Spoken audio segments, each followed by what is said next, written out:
शिवसेनेचे मंत्री भरत गोगावले आपल्याबरोबर आहेत। भरत गोगावले जी खरं तर रायगडचे पालकमंत्रीपदावरून सातत्यानं एक वाद जो आहे तो निर्माण होताना पाहायला मिळतो। उद्या राज्याचे उपमुख्यमंत्री आणि राष्ट्रवादी काँग्रेस पक्षाचे राष्ट्रीय अध्यक्ष असलेले अजित पवार रायगडच्या दौऱ्यावरती आहेत। अनेक पक्षप्रवेश त्यांच्या या सगळ्या दौऱ्यामध्ये होणार आहे। या सगळ्या गोष्टीकडे कसं पाहता? कुठेतरी रायगडमध्ये तुमच्या शिवसेनेला शह देण्याचा या निमित्ताने प्रयत्न होतो?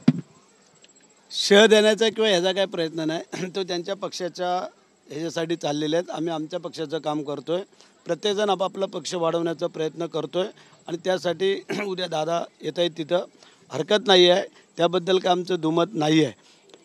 आज त्यांची जे काय पक्षप्रवेश आहे त्यानंतर 2 दिवसांनी आमचेही काही पक्षप्रवेश आहेत, मग त्यावेळेला परत आपल्याला बोलवतो आम्ही। परंतु ज्या पद्धतीने रायगडचं पालकमंत्रीपद गेल्या अनेक महिन्यांपासून रिक्त आहे, जवळपास तुम्हाला आता वर्षपूर्ती होईल मंत्रिपदावरती सरकार येऊन वर्षपूर्ती होईल, परंतु तरी देखील रायगडचं आणि नाशिकचं पालकमंत्रीपद रिक्त ठेवण्यात आलेलं आहे। हे कितपत योग्य आहे? सातत्याने महेंद्र दळवी असतील, महेंद्र थोरवे असतील, हे देखील तुमच्यासोबत पालकमंत्री तुम्हाला मिळावा अशी विधानं करतात।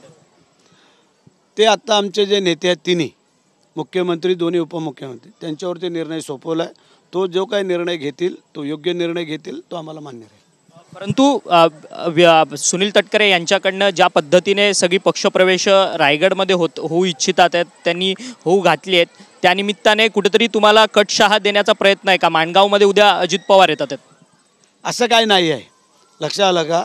आता मी सांगितलं ना, उद्या त्यांचा पक्षप्रवेश, 2 दिवसांनी आमचा पक्षप्रवेश आहे, तेव्हाही तुम्हाला आम्ही निमंत्रण करू आणि तेव्हा आल्यानंतर मग बघायचं कसा पक्षप्रवेश असतो तो। धन्यवाद, तुम्ही आमच्याशी बातचीत केली। भरत गोगावले होते, ते म्हणाले की सुनील तटकरेंचा पक्षप्रवेश झाल्यानंतर 2 दिवसानंतर आमचा देखील पक्षप्रवेश आहे, त्यावेळेस तुम्ही बघाच, असं सूचक वक्तव्य त्यांनी केलेलं आहे। व्हिडिओ जर्नलिस्ट चरण मार्गमसह अक्षय मंकणी, TV9 मराठी, मुंबई।